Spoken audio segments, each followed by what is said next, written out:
ऐसे ही मजेदार हिंदी कहानियाँ सुनने के लिए हमारे चैनल स्टोरी वर्ल्ड को सब्सक्राइब कीजिए। राजेश वर्मा 40 साल का एक सफल बिजनेसमैन अपनी तेज तर्रार जिंदगी के लिए मशहूर था। वह हमेशा समय से आगे भागता, अपने काम में डूबा रहता। परिवार, रिश्ते और दोस्ती उसके लिए मायने तो रखते थे, लेकिन वह इन्हें प्राथमिकता नहीं देता था। उसकी पत्नी कविता और 10 साल की बेटी अनन्या अक्सर शिकायत करती थी कि वह घर पर ज़्यादा समय नहीं बिताता। राजेश को हमेशा लगता था कि काम ही उसका जीवन है। उसे लगता था कि उसकी मेहनत ही उसके परिवार को बेहतर जिंदगी दे सकती है। लेकिन एक सुबह सब कुछ अचानक बदल गया। वह सुबह भी किसी और दिन जैसी ही थी। राजेश जल्दी में था, एक जरूरी मीटिंग के लिए तैयार हो रहा था। कविता ने कहा, नाश्ता तो कर लो, पर उसने जवाब दिया, टाइम नहीं है, वापस आकर कर लूँगा। ऑफिस के रास्ते में तेज रफ्तार गाड़ी चलाते वक्त उसका एक्सीडेंट हो गया। जब उसने अपनी आंखें खोली तो वह अस्पताल में नहीं बल्कि एक अजीब सी जगह पर था। वह जगह न सफ़ेद थी न काली, यह एक अजीब रोशनी से भरी थी। राजेश ने खुद को हल्का महसूस किया, जैसे उसका शरीर गायब हो गया हो। तभी एक शांत और गूंजती हुई आवाज़ सुनाई दी, राजेश, तुम अब अपने जीवन की सीमा पार कर चुके हो।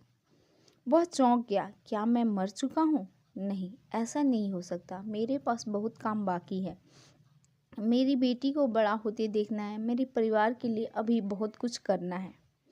आवाज़ ने जवाब दिया, तुम्हारा समय खत्म हो गया, लेकिन तुम्हें एक मौका मिलेगा। तुम अपने जीवन को पीछे मुड़कर देख सकते हो और समझ सकते हो कि तुमने क्या खोया और क्या पाया।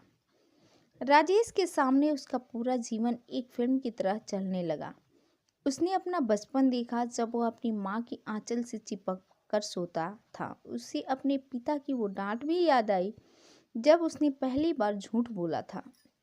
लेकिन फिर उसकी जवानी और करियर की शुरुआत का दौर दिखा। उसने देखा कि कैसे उसने सफलता के पीछे दौड़ते दौड़ते अपने परिवार को पीछे छोड़ दिया। उसने वो पल भी देखा जब अनन्या उसे स्कूल के फंक्शन में बुला रही थी और उसने कहा था, मेरे पास समय नहीं है। वह अपने ऑफिस में देर रात तक काम करता दिखा, लेकिन उसके घर में कविता अकेली बैठी रो रही थी। राजेश के दिल में एक अजीब सा दर्द उठा। उसने अपने जीवन को एक अलग नज़रिए से देखा। उसे एहसास हुआ कि उसने अपने परिवार को केवल सुविधा दी थी, लेकिन उनका साथ कभी नहीं दिया। आवाज़ फिर आई, राजेश, तुम्हारी सफलता ने तुम्हें क्या दिया? नाम, पैसा और इज्जत, राजेश ने कहा।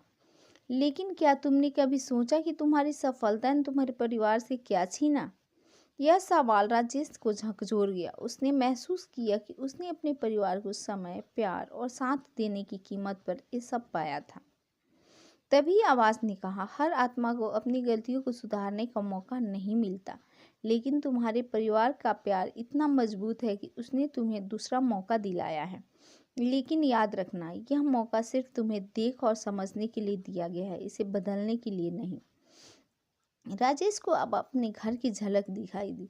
कविता अपने कमरे में अकेली बैठी रो रही थी। अनन्या अपने पिता की तस्वीर पकड़े बैठी थी और बार बार कह रही थी, पापा आप वापस आ जाओ। यह दृश्य देखकर राजेश की आंखें नम हो गई। उसने आवाज़ से कहा, मैं अपने परिवार को एक आखिरी बार गले लगाना चाहता हूँ, उनसे माफ़ी मांगना चाहता हूँ। तुम उनके पास जा सकते हो, लेकिन वे तुम्हें देख या सुन नहीं पाएंगे। बस उनके करीब रहकर उन्हें महसूस कर सकते हो, आवाज़ ने कहा। राजेश ने खुद को अपने घर में पाया। वह कविता के पास गया, जो उसकी तस्वीर को देखकर कह रही थी, काश मैंने तुमसे ज़्यादा वक्त मांगा होता। फिर वह अनन्या के पास गया। उसने महसूस किया कि उसकी बेटी कितनी अकेली और टूटी हुई थी। अनन्या ने धीरे से कहा, पापा मैं वादा करती हूँ कि अब मैं कभी आपसे ज़्यादा समय नहीं मांगूंगी, बस वापस आ जाओ। यह सुनकर राजेश का दिल टूट गया। उसने अपनी बेटी के सिर पर हाथ रखा, लेकिन वह उसे महसूस नहीं कर पाई। राजेश ने महसूस किया कि वह सिर्फ अपनी यादों के जरिए ही अपने परिवार का सहारा बन सकता है। उसने सोचा, मैं जो गलतियां कर चुका हूँ उनका असर अब उनके जीवन पर नहीं पड़ने दूंगा। मैं उनके लिए एक सकारात्मक ताकत बनूंगा। उसने देखा कि कविता ने उसकी डायरी उठाई। उसमें वह पेज था जिसमें उसने लिखा था, कभी कभी सोचता हूँ कि अपनी बेटी और पत्नी के साथ समय बिताऊं, लेकिन काम मुझे रोक लेता है। क्या मैं सही कर रहा हूँ? कविता ने वह पेज पढ़कर कहा, राजेश, तुम्हें हमेशा लगता था कि तुम गलत कर रहे हो। काश तुमने इसे महसूस करने में देर न की होती। राजेश की आत्मा ने अब समझ लिया कि मौत के बाद भी इंसान अपनी यादों और सीखों के जरिए अपनों के साथ रहता है। उनसे कविता और अनन्या के दिलों में नई ऊर्जा पैदा की। कविता ने फैसला किया कि वह अपने पति की अधूरी इच्छाओं को पूरा करेगी। उसने अनन्या के साथ वक्त बिताना शुरू किया और उसे मजबूत बनने की सीख दी।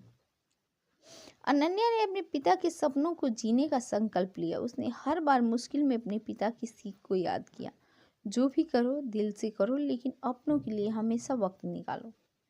राजेश की कहानी हमें सिखाती है कि जिंदगी कितनी भी व्यस्त क्यों न हो, अपनों के लिए वक्त निकालना सबसे बड़ी प्राथमिकता होनी चाहिए।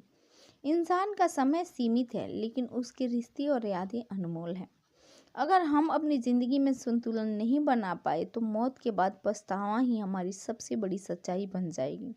इसलिए हर पल को जीना सीखें और अपने अपनों को वह प्यार और समय दें जिसके वे हकदार हैं। ऐसे ही मज़ेदार हिंदी कहानियाँ सुनने के लिए हमारे चैनल स्टोरी वर्ल्ड को सब्सक्राइब कीजिए।